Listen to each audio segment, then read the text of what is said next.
Hello guys, അപ്പോൾ ഇന്ന് വന്നിട്ട് ഗായ്സ് എൻ്റെ കയ്യിലൊരു മാങ്ങ കണ്ടില്ലേ, മാമ്പഴ സീസൺ അല്ലേ ഗായ്സ്. അങ്ങനെ പച്ചമാങ്ങ വെച്ചിട്ട് ഒരു ഐറ്റം ഉണ്ടാക്കിയാലോ എന്ന് വിചാരിച്ച് ഗായ്സ്. അതെന്താണെന്ന് അറിയണ്ടേ.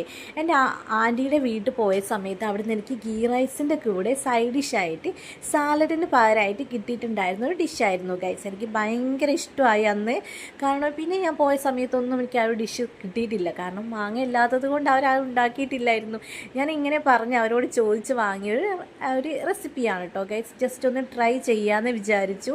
എത്രയോ ഇയേഴ്സിന് ശേഷമാണ് കേട്ടോ ഞാനിത് കഴിക്കുന്നത്. ഒത്തിരി കാലമായി ഗൈസ്. അപ്പോൾ ഞാൻ എൻ്റെ വീട്ടിൽ മാങ്ങ ഉള്ളത് കൊണ്ട് ജസ്റ്റ് ഒന്ന് ട്രൈ ചെയ്യാമെന്ന് വിചാരിച്ചു. അപ്പോൾ ആവശ്യത്തിനുള്ള മാങ്ങ എടുക്കുക, അതേപോലെ ആക്കുക. അതിനുശേഷം നമ്മളത് മിക്സിനെ ജാറിലിട്ട് ഒന്ന് പേസ്റ്റ് ആക്കുക. അത് പേസ്റ്റ് ആവരുത്. എന്നിട്ട് അതിലേക്ക് കുറച്ച് തേങ്ങ, കടുക്, പച്ചമുളകൊക്കെ പേസ്റ്റ് ആക്കിയിട്ടിടുക. കുറച്ച് തൈര് യൂസ് ചെയ്യുക അതിലേക്ക്. ആ ഒരു അരപ്പിലേക്ക് കുറച്ച് തൈരും കൂടെ ആഡ് ചെയ്ത് കൊടുത്തിട്ട് എന്നിട്ട് നമ്മൾ കുക്ക് ചെയ്തെടുക്കുക കേട്ടോ ഗൈസ്. ഇതേപോലെ ഞാൻ വീഡിയോസ് കാണിക്കുന്നത് പോലെ നല്ല അടിപൊളി ടേസ്റ്റുള്ള മാങ്ങാപ്പച്ചടിയാണ്. നല്ല ടേസ്റ്റാണ്. ഇത് ഗീ റൈസിൻ്റെ കൂടെയാണ് എനിക്ക് അവിടെ നിന്ന് കിട്ടിയിട്ടുണ്ടായിരുന്നത്, അതായത് സാലഡിന് പകരമായിട്ട്.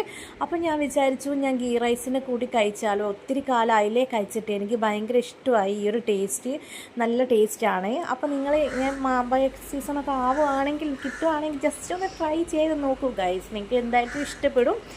അപ്പോൾ ഇത്രയൊക്കെയാണ് ഇന്നത്തെ വീഡിയോ ഉള്ളത് ഗൈസ്. നിങ്ങൾക്ക് ഇഷ്ടമായെങ്കിൽ ലൈക്ക് ചെയ്യുക, ഫോളോ ചെയ്യുക. അടുത്ത വീഡിയോ കാണുന്നവരും bye. Thank you for watching. Trust me guys.